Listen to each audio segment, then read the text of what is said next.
I've been a believer for a long time, very very young age, and throughout life I've had some highs, some lows, and uh, thought I'd been through a lot, and I guess honestly I kind of have, but uh, didn't realize how high and how low things could get until uh, 2013. I guess is when this story starts. I started having a lot of chest pain, and being a guy, I just kind of started ignoring the problem, thinking it'll go away, and it didn't. It got worse. And late 2013, my wife and I were out walking one day, and the more I walked, the more I hurt, and I was like, I'm gonna have to go to the doctor. I couldn't make it. So we went to the doctor, and I honestly, I was morbidly obese. I was not healthy. I thought my heart was giving away. I was gonna have a heart attack. I was gonna, it was my time maybe. Kind of scared. But they went and checked my heart out, and it turns out it wasn't my heart.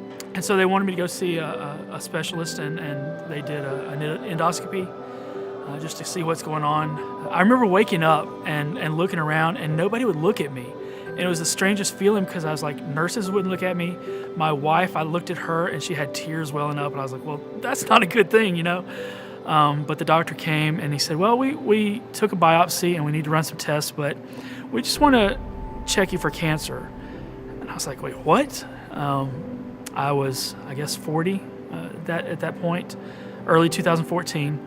I was like, that's not supposed to happen. The next week was one of the most long, trying, emotionally spent, just trying times of my entire life. And I got the call, and he's like, I hate to tell you, but you do have cancer. Stage 3 esophageal cancer. And so the summer of 2014, I spent that summer doing radiation every day and chemo once a week. And that was not fun. They put a port into my chest. They put a feeding tube into my stomach so that once I had my surgery, I was going to have to go for about 6 weeks or so without any food.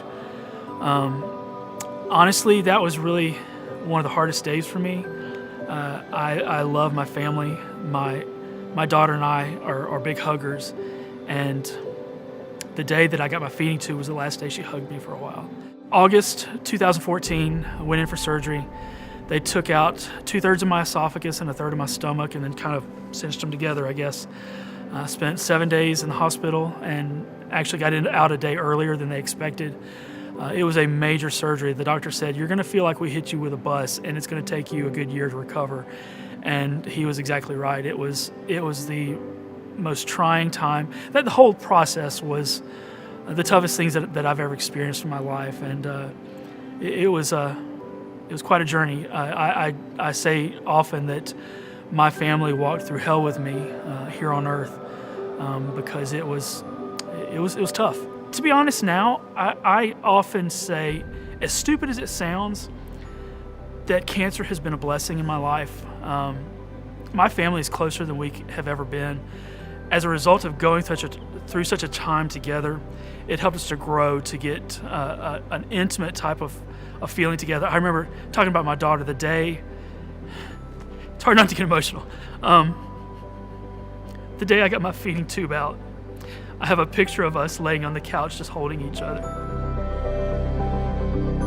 I don't know that I've ever felt God's presence more, God's peace more, than right there in the middle of the most trying, difficult time of my entire life. I've talked to cancer survivors, and I said, man, I kind of feel like sometimes I'm walking around looking over my shoulder thinking it's coming to get me. If there was an embodiment of cancer, I'm being pursued by this beast chasing me, type of thing. I kind of catch myself, oh, it's coming back, and I can't live like that. And I have to be careful that my thinking doesn't go there. Anytime I'll get a chest cold or something like that, my first thought now sometimes is it cancer? I think it's kind of a good timing for the series because just the other day, I got sick and I wasn't feeling good, and my thoughts immediately went to the wrong place.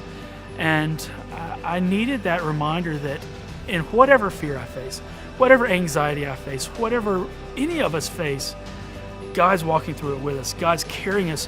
And even when we start sinking, like Peter, once we cry out, he grasps us, he carries us and helps us to know that he is there with us, and he's going to walk through it with us.